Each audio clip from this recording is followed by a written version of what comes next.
So have you completed part 1 and part 2 of chapter number 1? If not, जल्दी कीजिए क्योंकि आज हम लोग करने वाले हैं पार्ट 3 जिसमें हमको पार्ट 1 और पार्ट 2 का नॉलेज पूरी तरह से लगेगा। तो लिंक मैंने डिस्क्रिप्शन में दे रखा है, जल्दी उस लिंक पे क्लिक कीजिए, वीडियोस को देख लीजिए, समझ लीजिए और फिर हम चले आते हैं आज के वीडियो में। तो आज का वीडियो जो है which is the part 3 of chapter 1, here we will be solving the question answers of this particular chapter. तो चले आते हैं पेज नंबर 8 में आपके किताब के, जहां पे first question is match the following. तो यहां पे ऑप्शंस दिए हुए हैं लेफ्ट साइड पे, उनको मैच करना है राइट साइड के साथ। आपको पता ही है कैसे करते हैं मैच द फॉलोइंग, तो चलिए झट से सॉल्व कर लेते हैं इसको। तो पहला है नर्मदा वैली। हमको पता है कि फर्स्ट सिटीज यहां पे बनी थी, तो Narmada valley is linked to the first cities. Second है मगध। मगध हमको पता है was the first big kingdom जो आज बिहार में है, तो link it with first big kingdom. तीसरा है गारो हिल्स। गारो हिल्स में क्या होता था? हंटिंग एंड गैदरिंग, तो इसके साथ मैच कर दीजिए। चौथा है इंडस एंड इट्स ट्रिब्यूटरीज। तो हमको पता है इंडस में मोहेंजोदाड़ो, हड़प्पा जैसे शहर हमको मिले हैं जो करीबन 2500 ईयर्स पहले बनी थी। तो इसके साथ कौन सा ऑप्शन लिंक होगा? Cities about 2500 years ago. Next is Ganga valley. तो गंगा वैली में क्या हुआ था? पहली दफा एग्रीकल्चर किया गया था, तो गंगा वैली को मैच कीजिए अर्ली एग्रीकल्चर के साथ। तो इससे बन जाता है हमारा क्वेश्चन नंबर 1। मगर क्वेश्चन नंबर 1 में एक वर्ड यहां पे यूज हुआ है ट्रिब्यूटरी। क्या आपको पता है ट्रिब्यूटरी का मतलब क्या होता है?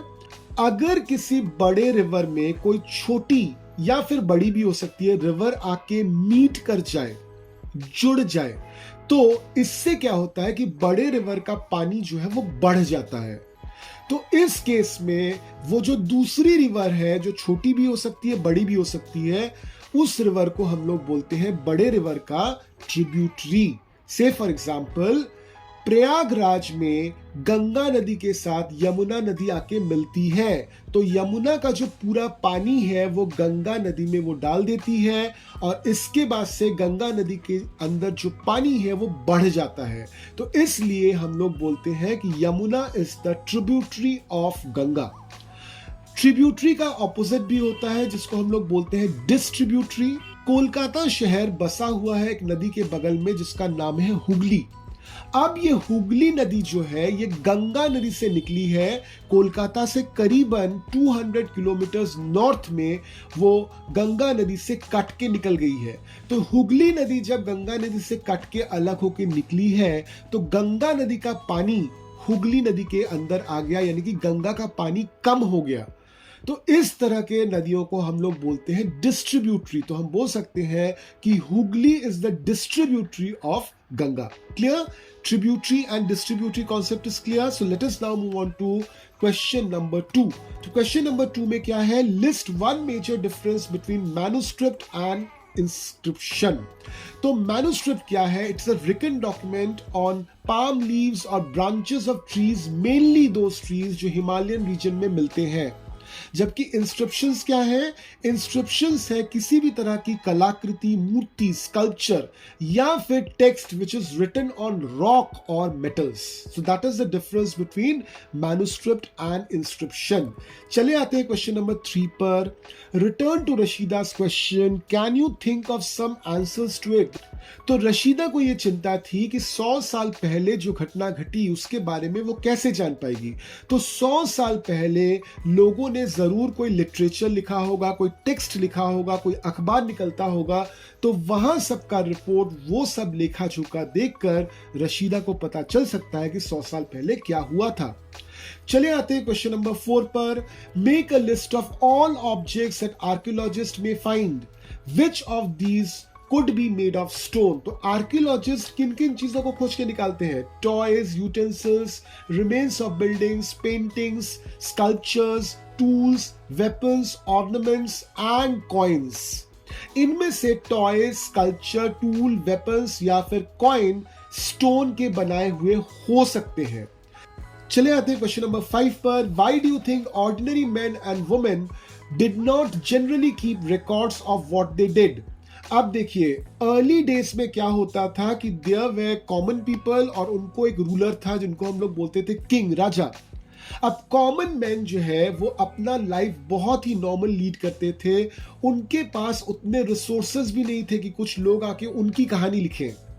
जबकि राजा जो था उसको अपने फ्यूचर जनरेशंस को बताना था कि how to rule that particular kingdom. At the same time राजा के साथ बहुत सारे ऐसे लोग रहते थे उसके राज्यसभा में जिनके पास एक्सीलेंट आइडियाज होती थी regarding politics, religion, economy etcetera. तो राजा इन सब इंफॉर्मेशन को संजो कर रखना चाहते थे फॉर फ्यूचर जनरेशन।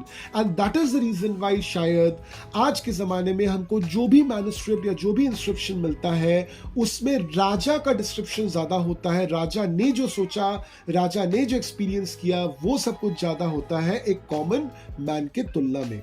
चले आते हैं क्वेश्चन नंबर 6 पर। Describe at least 2 ways in which you think the life of the kings would have been different from those of farmers. तो ऐसे तो आपको बहुत सारी डिफरेंसेस मिल जाएंगी जो एक फार्मर के लाइफ और एक किंग के लाइफ के बीच में होंगी, मगर 2 चीजें यहां पे पूछी गई हैं तो झटपट 2 चीजें बता देते हैं। पहला है कि फार्मर्स के पास ह्यूज अमाउंट ऑफ रिसोर्सेज नहीं होते थे कि वो अपने एक्सपीरियंसेस को, अपने अचीवमेंट्स को नोट डाउन कर पाए, चाहे वो इंस्क्रिप्शन के हिसाब से नोट डाउन कर पाए या फिर मैन्युस्क्रिप्ट्स के हिसाब से, मगर किंग के पास ये रिसोर्सेज होती थी। द सेकेंड इज फार्मर की जो ड्यूटी थी that was to produce crops, जबकि राजा की जो ड्यूटी थी that was to protect the country. तो इसके साथ हमारा चैप्टर नंबर 1 का पूरा पोर्शन खत्म होता है, क्वेश्चन आंसर्स भी खत्म होते हैं। मगर आपको एक चीज याद रखनी है कि हिस्ट्री एक ऐसी चीज है जिसके बारे में हमको बहुत कुछ पता है मगर बहुत कुछ अभी भी नहीं पता।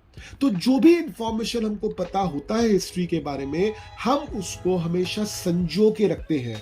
तो क्वेश्चन नंबर 7 में देखिए, यहां आपसे पूछा गया है कि आज के जमाने में किस तरह के क्राफ्ट्स मतलब जो हाथों से बनाई हुई चीजें होती हैं वो किस तरह से बनाई जाती हैं। तो आप थोड़ा सा सोचिए कि किस तरह से हाथों की बनाई चीजें आजकल पाई जाती हैं।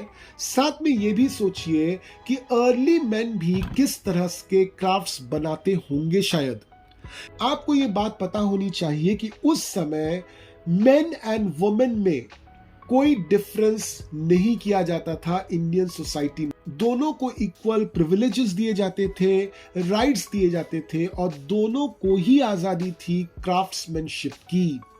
अब देखिए क्वेश्चन नंबर 8 में आपको बहुत इंपॉर्टेंट एक चीज पूछा गया है कि क्या आप अर्ली डेज में जो अर्ली मैन जो बुक्स लिखते थे उनके बारे में पता है। तो देखिए अर्ली मैन के जो बुक होते थे ना, वो बहुत सारे टॉपिक्स पे होते थे, डे टू डे लाइफ के होते थे, साइंस, टेक्नोलॉजी, मेडिसिन, पॉलिटिक्स। तो बहुत सारे फेमस बुक्स हैं जो आज से कई सालों पहले लिखे गए हैं जिनको आपको पढ़ना चाहिए, जैसे अर्थशास्त्र जिसको लिखा था चाणक्य ने, अभिज्ञान शकुंतलम जिसको लिखा था कालिदास ने, हर्ष चरित्र जिसको लिखा था हर्ष ने, अष्टाध्यायी जिसको लिखा था पाणिनि ने। तो इस तरह के बहुत सारी किताबें हैं उस टाइम की जिसको आपको पढ़ना चाहिए because they are completely rich in their knowledge.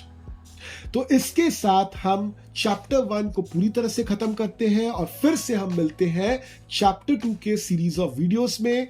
Till then keep learning.